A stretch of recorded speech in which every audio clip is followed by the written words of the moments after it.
So you've spent countless hours trying to develop your weak foot, and up until now it's mostly just getting in the way, or is the last resort in case you get yourself into a bit of a pickle. Oh dear. Well, don't give up just yet, because although you've tried to develop it without any meaningful results, there is one thing that you probably haven't quite considered that's almost certainly holding you back. And by showing you how there is more to your weak foot than just your weak foot, you'll be able to take this unreliable part of your game and turn it into one of your strengths with just a couple of key points to get you on your way. So if you're ready, let's get into how to develop your weak foot once and for all. Okay, and we're good to go. So first off, why would you want to develop this part of your game? Well, being able to use both feet to pass, dribble, and maybe shoot will ensure you're able to tackle many situations that happen on the field at any given time.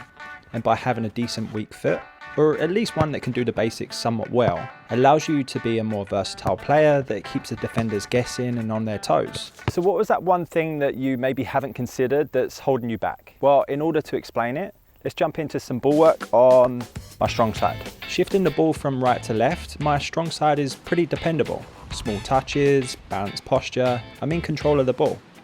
But hang on, if we go back and watch that again, take a look at all the work my stand-in or weaker foot is doing.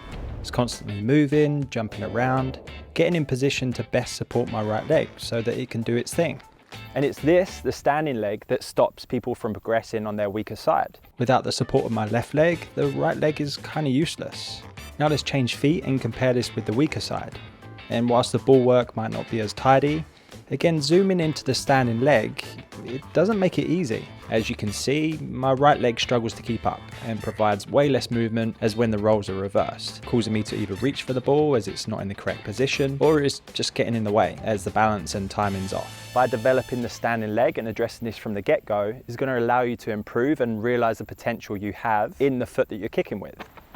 So how would we go about doing this? Well, depending on the exercise, and we'll jump into just 3 today, it will slightly differ.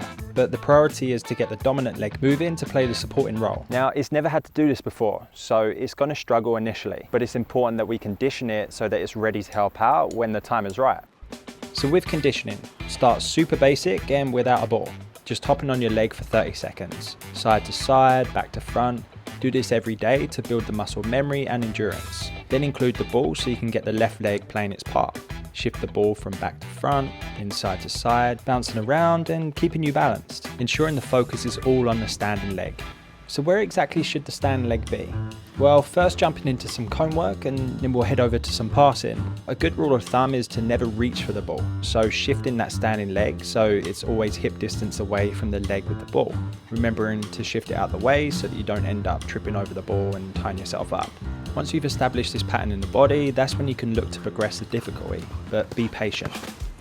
Moving on to passing, and it's really important that you still stick with that same rule of hip width apart so that you remain balanced throughout the motion. Now, there are going to be times in the game that you're going to need to reach and go past this hip distance rule, but by working on the fundamentals and building those patterns in the body, it's going to ensure that you're able to be flexible in those moments when the time comes. So the standing foot. The tendency with passing from your weak side, or those of you that are just starting out, is to approach this step with a little too much caution. Placing the standing leg too far away from the ball, causing the legs to spread past this hip distance, resulting in overreaching when you make that connection with the ball. That's almost always going to result in a bad connection that lacks power, accuracy, and any sort of conviction. So instead, get used to placing the standing leg no more than a foot width away from the ball. This will take some time to get comfortable with, especially at speed and when shooting, but by focusing on that precise placement with the standing leg, putting it towards a target, super important, to ensure the hips remain open, the center of gravity is over the standing leg, and that you can give the weak leg the best chance of a clean, accurate pass. Now it's about shifting the weight from one leg to the other to reset, remembering hip distance apart, and a soft foot to control the ball before resetting once again and repeating until it becomes second nature.